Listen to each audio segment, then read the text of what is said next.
Hello kaumami! Ayan, napakaganda na ng aking bougainvillea flower o kung tawagin sa amin ay bougainvillea sa Ilocano. So kung nakakasubaybay po kayo sa aking mga videos, siguro ay napanood nyo na yung aming pinasyalan na meron kaming kinain na crispy bougainvillea flower. So today ay gagawa po tayo at ipapakita ko sa inyo. So ngayon po ay hindi pa siya ganun kakapal ang bulaklak dahil hindi pa season. So unti lang muna yung ating magagawa para lang kapag makapagpakita ako sa inyo ng sample dahil marami na rin pong nangungulit. Asa na daw yung recipe ng crispy bougainvillea.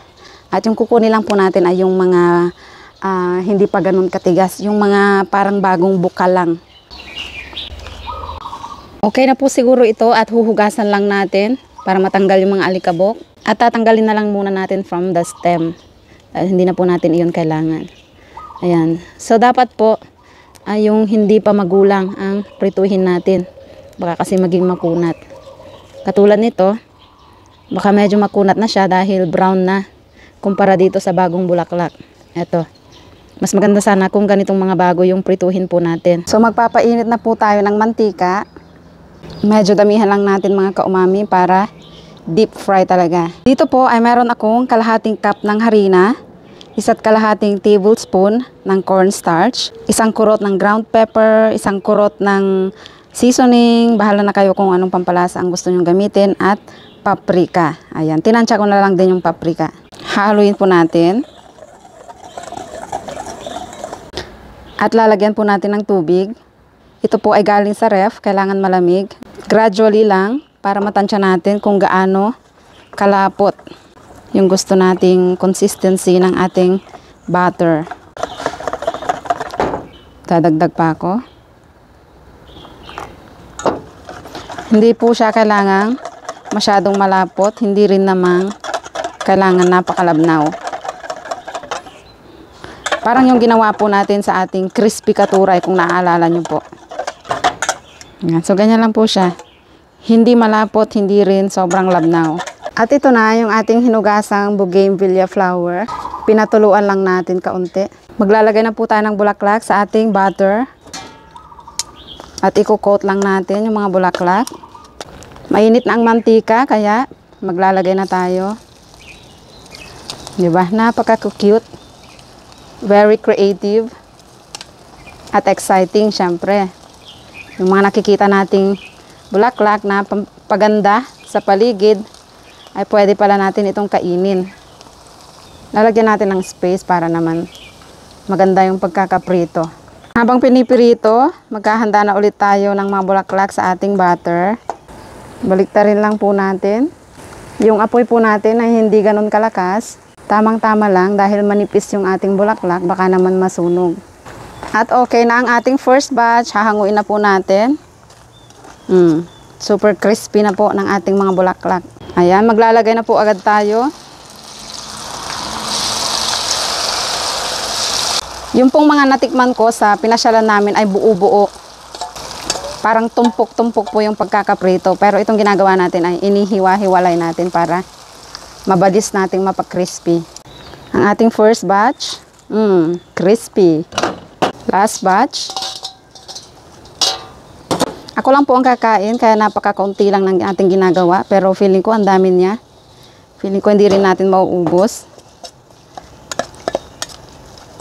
Ayan, may kasama siyang dahon. Try natin kung anong lasa pag may dahon. Ayan, sakto po yung ating inihandang butter. Second batch, luto na rin. Ayaw nating masunog yung ating crispy bulaklak. Baka ito ay pumait. Diba? Ang cute.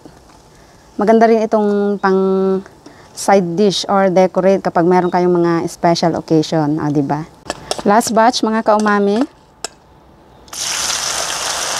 Sobrang init na ng ating mantika.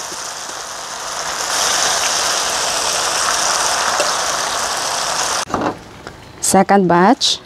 At ihahanda na po natin ang ating sausawan. Ito po yung Mepranom sweet chili sauce ng Thailand. Mepranom brand ay yung gustong-gusto ko pong brand. Dahil yun yung pinakamasarap for me.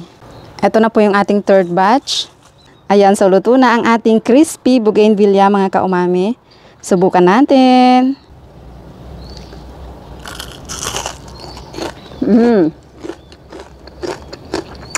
Crispy. Meron siyang kaunting flavor na parang bango ng bulaklak. Ang bougainvillea, alam naman natin na wala itong parang bango. Pero kapag niluto na, parang kakaiba siya kumpara sa mga gulay-gulay na kinakain natin. Sa lasa, wala namang halos lasa. Yung timpla natin doon sa harina mixture ang nagpasarap. At syempre itong sausawan. Ito po ay sweet chili sauce ng Thailand na masarap sa mga prito-prito at mga crispy na gulay.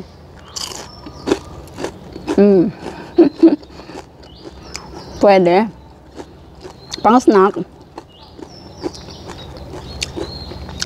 At nakakatuwa dahil yung mga nakakapagpasaya sa atin ng mga bulaklak, sa akin na bilang isang plantita, ay napapakanibangan pa pala sa ibang paraan katulad ng pagkain.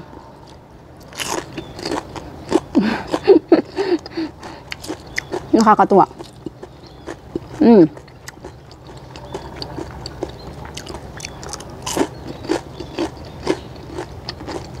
So siguro gusto nyo itanong kung lahat ba ng klase ng bougainvillea o bougainvillea. Siguro po yes, lahat ng klase ay pwede. Dahil yung natikman ko doon ay parang dark orange and dark red siya. Itong tanim ko ay purple and puti. Ayan. At meron po akong napanood noon na isang Thai mukbang or Thai vlogger, content creator din siya. Yung mga dark colors ng bulaklak ng bougainvillea ay parang pinapakuluan at yung kulay niya napupunta sa tubig at yun yung ginagawang pangkulay sa kanilang mga desserts at mga drinks. Ayan. So, edible po talaga ang bulaklak ng bougainvillea.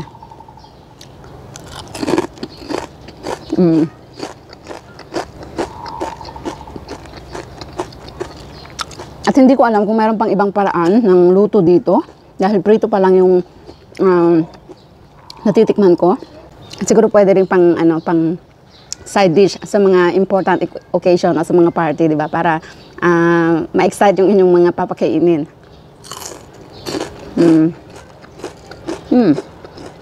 Sarap. Wala akong kumpara na gulay. Dahil nga po, matabang lang naman siya. Wala siyang halos flavor. At yung napasarap talaga, yung timpla natin.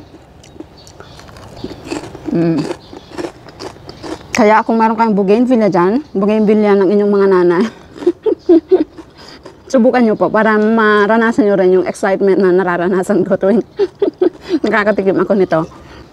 So hanggang dito na lang mga kaumami. Sana ay natuwa na naman kayo sa panibagong video at pakishare kung nagustuhan nyo. Baka ikaw naman ang susunod na mapadalhan natin ng 1 KO GCash at 5 KO naman ang naghihintay sa ating tatlong kaumami sa darating na Pasko.